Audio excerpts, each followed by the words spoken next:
Aleluia. Grande é o Senhor. O Espírito Santo quer se manifestar. Sabe, o Espírito Santo diz que é a terceira pessoa. Ele tem toda uma característica muito especial. Nós sabemos, quando falamos de pessoas, como é a reação de uma pessoa feliz, como é uma reação de uma pessoa que está crescendo, que está se fortalecendo, que é realizador, que é bom. Você conhece? O Espírito Santo tem características próprias e está disposto a se manifestar, a tocar em pessoas, a libertar o cativo, a restaurar o aflito, a transformar o abatido. E nós muitas vezes não percebemos isso, que Ele já se dispôs, que Ele já está preparado. E Efésios, no capítulo 4, aí na sua Bíblia tem um livro que é para a carta para os Efésios, né, para o povo daquela região. E ele fala assim no versículo 1: rogo-vos, pois, eu, o preso do Senhor, que andeis como é digno da vocação com que fostes chamados, com toda humildade e mansidão, com longanimidade, suportando-vos uns aos outros em amor, procurando guardar a unidade do Espírito pelo vínculo da paz. Há um só corpo e um só Espírito, como também fostes chamados em uma só esperança da vossa vocação. Um só Senhor, uma só fé, um só batismo, um só Deus e Pai de todos, o qual é sobre todos, e por todos, e em todos vós. Mas a graça foi dada a cada um de nós, segundo a medida do dom de Cristo. Por isso diz: subindo ao alto, levou o cativo o cativeiro, e deu dons aos homens. Ora, isto ele subiu, que é senão que também antes tinha descido às partes mais baixas da terra. Aquele que desceu é também o mesmo que subiu acima de todos os céus, para cumprir todas as coisas. Ele mesmo deu uns para apóstolos, outros para profetas, outros para evangelistas, outros para pastores e doutores, querendo o aperfeiçoamento dos santos, para a obra do ministério, para a edificação do corpo de Cristo, até que todos cheguemos à unidade da fé, ao conhecimento do Filho de Deus, a um homem perfeito, à medida da estatura completa de Cristo, para que não sejamos mais meninos inconstantes, levados em toda a roda por todo o vento de doutrina, pelo engano dos homens que com astúcia enganam fraudulosamente. Antes, seguindo a verdade em amor, cresçamos em tudo naquele que é a cabeça, Cristo, do qual todo o corpo, bem ajustado, ligado pelo auxílio de todas as juntas, segundo a justa operação de cada parte, faz o aumento do corpo para a sua edificação em amor. E lá no 30 fala assim: não entristeçais o Espírito Santo de Deus, no qual estáis selados para o dia da redenção. Aleluia. Quando nós começamos a olhar para essa palavra, a gente vai vendo Paulo querendo chamar eles a uma posição, e ele até se coloca assim, como preso do Senhor. Quando a gente fala de preso do Senhor, ele não está menosprezando a ele mesmo, mas ele está dizendo assim, que ele está ligado de uma forma tão profunda com Jesus, que não existe saída. É como se ele tivesse trancado dentro de uma cela, é como se ele tivesse atado com os ferrolhos lá, com os ferros, e ele não tem outra expectativa, nem outra saída, nem outra maneira de viver, senão na presença de Jesus Cristo, senão debaixo do Evangelho de Jesus Cristo, senão debaixo da vontade que Jesus declarou e ensinou os seus discípulos. Na verdade, esse Paulo, ele não teve um ensinamento direto, todo o ensinamento dele foi indireto. Todo o ensinamento dele veio através dos apóstolos. Ele foi chamado pessoalmente, mas ele não foi desenvolvido pessoalmente, porque não houve possibilidade, né? Ele perseguia, até lá os próprios discípulos fugiam, Jesus foi crucificado, mas ele ouviu, e ele coloca de uma forma clara a importância que nós temos quando você lê Mateus, quando você lê Marcos, quando você lê João, né? Quando você vê Lucas, quando você ouve os apóstolos falando, e quando eles vão declarando cada uma das partes, inclusive no livro de Atos, que eles vão declarando as coisas que eles viam, as coisas que eles faziam, a situação que pertencia a eles de uma forma direta ou indireta, mas que vinha para a vida deles. E a primeira coisa que eles colocam claramente é que se nós queremos realmente fazer alguma coisa nova, alguma coisa grande, lá no capítulo 2 até fala isso, fala que nós devemos seguir os apóstolos, seguir a palavra que foi determinada para eles, porque sobre eles foi lançado o ensinamento, para que eles transferissem para todos os demais. Por isso eles tiveram liberdade de escrever cada um dos evangelhos, deixando ali nas características pessoais deles a declaração de Cristo para a nossa vida, mostrando o caminho para seguir, como seguir, de que maneira seguir. E agora Paulo, depois de receber toda essa orientação, ele fala, procurando guardar a unidade do Espírito pelo vínculo da paz. Antes ele tinha uma visão de guerra, ele tinha uma visão de força, de poder, de determinação, de matar ou morrer, de vencer ou perder, mas agora ele fala de paz. Ele fala de uma paz, não é uma paz simplesmente de cada um sentar no seu canto, mas ele fala de vencer o inimigo junto, de ir além junto. Por isso ele fala, há um só corpo e um só Espírito, há uma só igreja e há um só Espírito Santo para alimentar toda a igreja, para orientar toda a igreja. E isso começa a dar para a gente a coragem, a vontade, a garra que eles tinham de ensinar todo o povo a vontade de Deus através da manifestação do Espírito Santo, daquilo que o Espírito Santo vinha para ajudar, para orientar, para fortalecer. Então eu coloquei aqui o que fazer para que o Espírito Santo possa se manifestar em mim. O que eu vou fazer? Primeiro, aí segundo a palavra, ser digno. Está lá, Efésios 4:1 fala, rogo-vos pois, eu, o preço do Senhor, que andeis como é digno da vocação com que fostes chamados. Amado, nós não fomos chamados para ser qualquer um. Você não foi chamado para às vezes ser crente. Você não foi chamado para às vezes ser abençoado. Você não foi chamado para que de repente no dia que tiver a festinha você possa participar. Não é isso. Você foi chamado para realmente ser digno da vocação, daquilo que tem colocado especificamente para cada cristão: autoridade, poder, realização, segundo a palavra de Deus, segundo a vontade de Deus, segundo salvar as pessoas, libertar o cativo, restaurar o aflito, salvar aquele que está caído.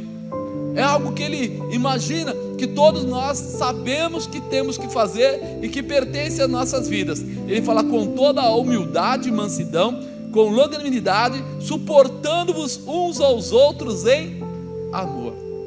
Suportar não é fácil, né, irmão? Difícil, né? A gente até gosta do outro quando ele está na boa, mas se ele pisar no meu pé, já não gosto mais. Mas ele fala assim, você vai suportar. Quantas vezes você vai ter que perdoar? Você lembra disso?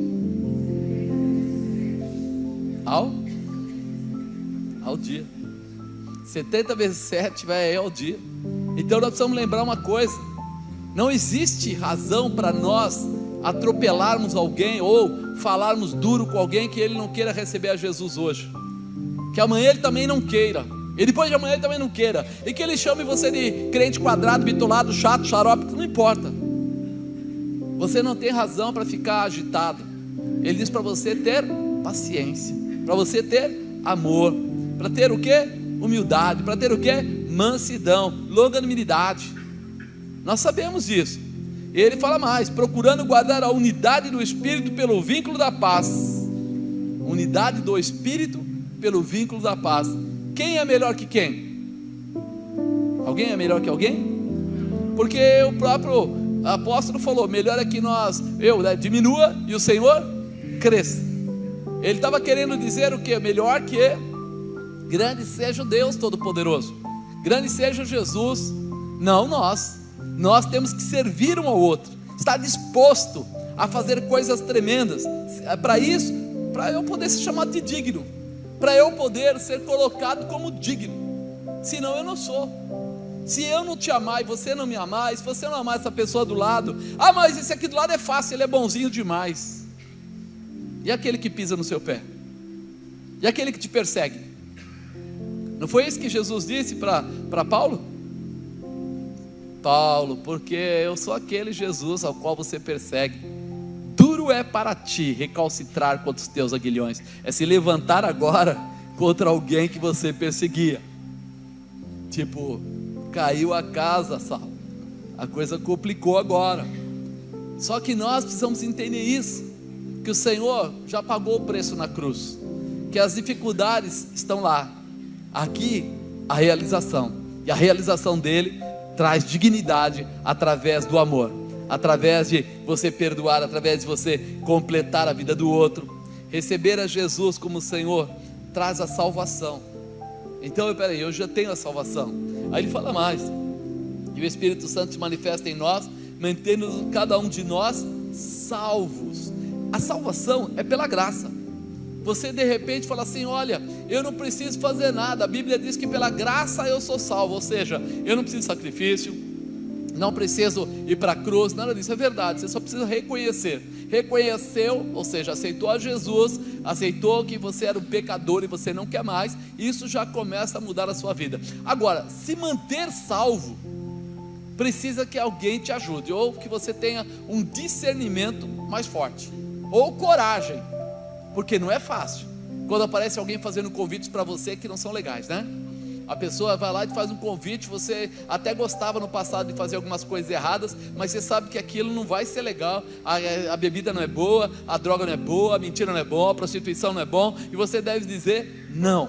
E aí muitas vezes você tem a fraqueza da carne, mas por isso existe o Espírito Santo, para te dar a fortaleza espiritual no discernimento daquilo que é bom para você.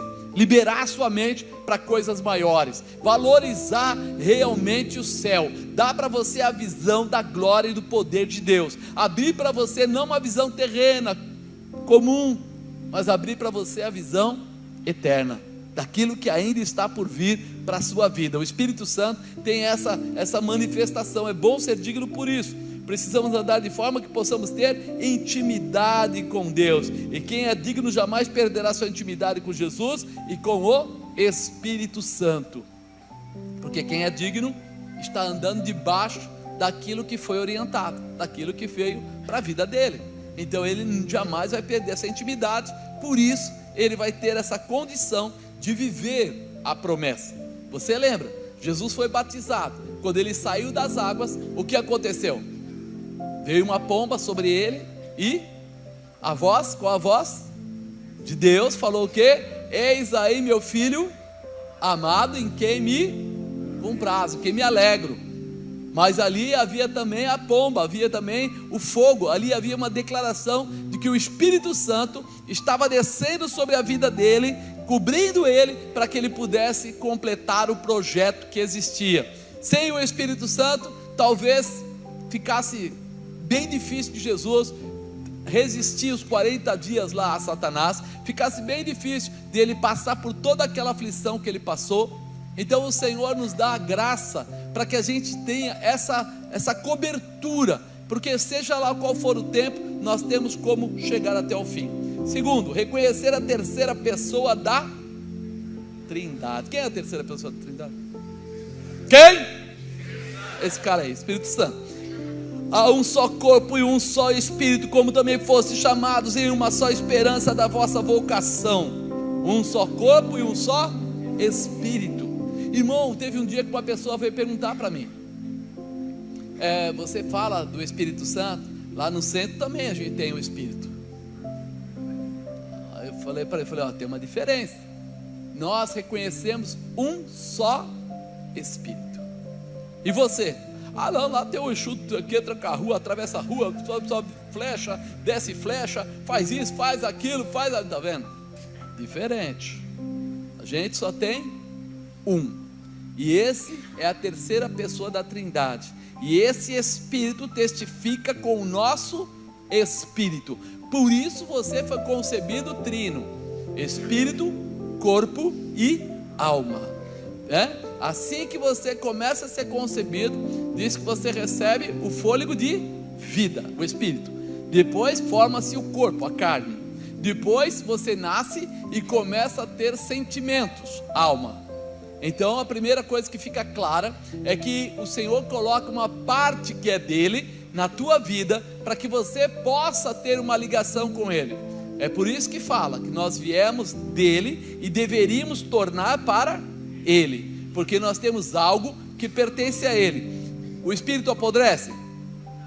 E a carne? E a alma? Ela está dentro do corpo, ou seja, não tem razão, ela não tem forma própria, nem vida própria. Os sentimentos de alguém não saem andando sozinho. Ele está sentimento enquanto está no corpo. Mas quando você separar isso, vai complicar. Então nós começamos a entender esse mistério da parte de Deus, que Ele nos deu a manifestação do Espírito Santo, para que nós pudéssemos falar com Jesus, para que nós tivéssemos intimidade com Jesus, para que nós tivéssemos inclusive sabedoria para lidar espiritualmente. Porque senão, se eu tirar a visão espiritual, pensa bem, o que é melhor? Alguém esqueceu o celular aí, eu pego e levo embora. Aí eu penso, poxa, estava sobrando, não sei de quem é, levei. Mas quando eu tenho uma visão espiritual da coisa, eu falo assim, peraí, isso não é certo, vai prejudicar alguém. E pior ainda, a Bíblia diz, os roubadores não entrarão no reino dos... Melhor deixar esse celular aí mesmo, não quero isso não. Além do caráter humano, ainda tem o caráter espiritual. As duas coisas nos comandam. Então, se eu fico só pelo caráter humano, quando não tem ninguém olhando, eu acabaria fazendo. Mas quando eu sei que os olhos do Senhor estão aonde? Aí a coisa muda. Porque eu sei que não é simplesmente alguma coisa, é muita coisa. Pode mudar a estrutura da minha vida espiritual. Então eu começo a pensar, não é assim. Nós já ouvimos muitas vezes dizer, Deus não divide a sua... Essa declaração não é feita porque Deus é orgulhoso.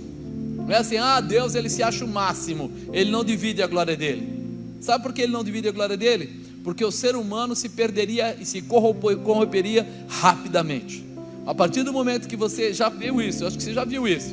Tem gente que pediu oração ou fez lá qualquer coisa na vida lá para um santo ou qualquer coisa, e de repente foi no outro lado e pediu oração, e se você falar para ele, ele vai dizer o quê? Olha, é que eu fiz lá uma mandinga, e eu ofereci lá um negócio lá, por isso que deu tudo certo. Então Deus já fala, não, é lá ou aqui, comigo ou com eles, escolhe um lado, porque Ele sabe que o ser humano se perderia. É tão verdade isso, irmão, que se você for no Japão, ou se você for na Índia, no Japão falaram uma vez que eram mais de 8 milhões de deuses. Você imaginou o que é 8 milhões, né? 8 milhões de deuses. Tudo para eles tem um significado, o antepassado, o antes do antepassado, o tio, o avô, o primo, tem um monte de significado.